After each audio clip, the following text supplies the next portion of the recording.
Canada's political chaos. Laughs, Trudeau, Carney, and Bill C-2 in this MUSD Watch chat. Canada's political atmosphere is thick with tension and uncertainty in the wake of Mark Carney's surprise minority win in the snap election on April 28, 2025. Carney stepped in where Justin Trudeau had tread loudly, with charisma, scandal, and headline-grabbing moments. Carney's takeover came without fanfare, no grand entrance, no viral gestures, but with sweeping policy actions that many Canadians didn't initially notice. His rise, framed as a return to sober confidence, masks a wave of legislation quietly transforming how the Canadian state interacts with its citizens. In this high-stakes drama, every clause and paragraph matters more than ever. Justin Trudeau's tenure was one of theatrical motion. Visits to the Arctic in yellow jackets, press conferences with matching sneakers, and constant social media buzz.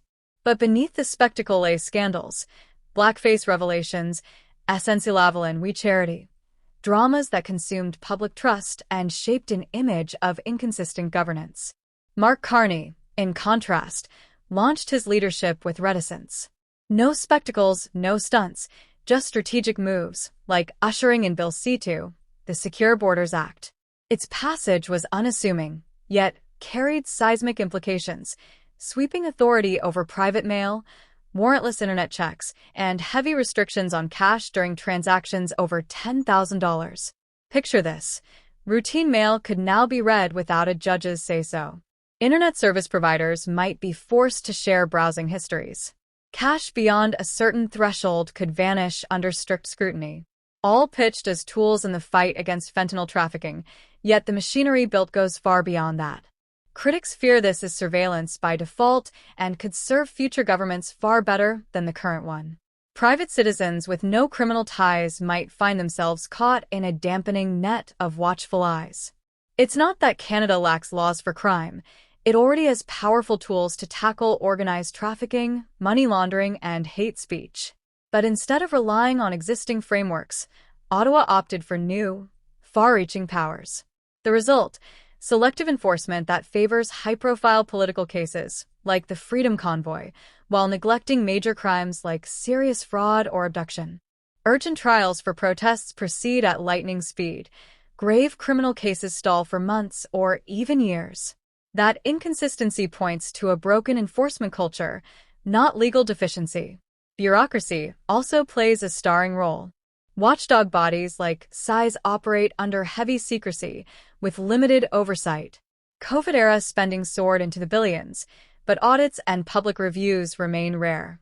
When government spending vanishes into opaque silos and laws are enforced selectively, citizens lose faith. Laws serve as promises until enforcers choose to hold or fold, a dynamic that institutionalizes distrust. Carney's early governance reads like a calm keepsy. Carbon tax trimmed, rebates intact, infrastructure promises wrapped in Bill C-5, all cloaked in a veil of reliability. To business and financial elites, these moves signal a steady hand. But for many Canadians, it feels disconnected. Spreadsheets and international deals lack the warmth and national identity that once animated leadership. Where's the sense of purpose, of collective story? Enter Pierre Poilievre, Conservative leader and the symbolic antidote. He gives voice to everyday Canadians who feel overlooked, renters crushed by rising housing costs, families stretched thin by wage stagnation, residents frustrated by provincial-federal gridlock. Poilievre frames it bluntly. You pour everything into your life, and the system still takes more.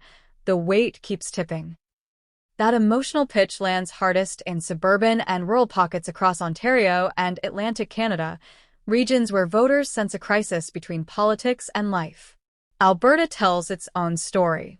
Once the energy engine of Canada, many residents now feel sidelined by national policy. Pipeline projects halted by court rulings imposed from coast to coast, carbon regulations shaped in global forums far removed from provincial realities. This isn't fringe. It's a deep disillusionment. Conservative ascendance in Alberta is less about ideology, more about a hunger for respect and voice, a counterweight to Ottawa's tightening grip. Yet, even amid simmering discontent, Carney holds a slight polling edge. Many voters find comfort in technocratic stewardship over political tumult. But edges are volatile. A leak about private mail searches or a case of digital overreach could spark blowback. Public trust is delicate. Trust in government is betrayed more easily than rebuilt, and legislation like Bill C-2 walks a fine line between calm enforcement and covert expansion of power.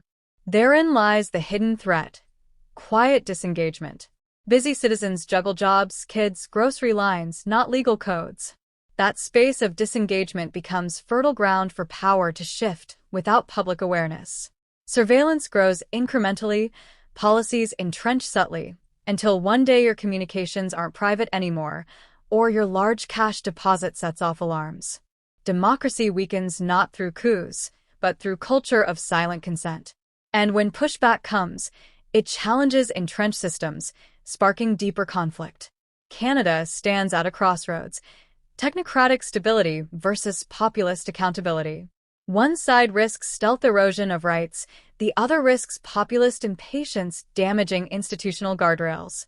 The critical question: how to hold power without amplifying chaos. Democracy demands not fireworks and spectacle, but quiet, sustained participation. Every citizen is a custodian, not a spectator. So pay attention. Read those bills. Attend council meetings. Ask representatives questions. Engage with oversight hearings, not headlines. Because democracy lives not in Instagram moments, but in respectful insistence on fairness, the tiny battles waged in service to collective freedom. Canada's next chapter depends on whose voices are heard, those who look away, or those who refuse to leave the room. If this moment passes unseen, Canada may one day awaken to another country, technically secure, economically sound, but hollowed from the inside. It's not too late. Watch. Question. Participate. The story of our democracy isn't written by leaders. It's written by our engagement, tenacity, and demand for openness.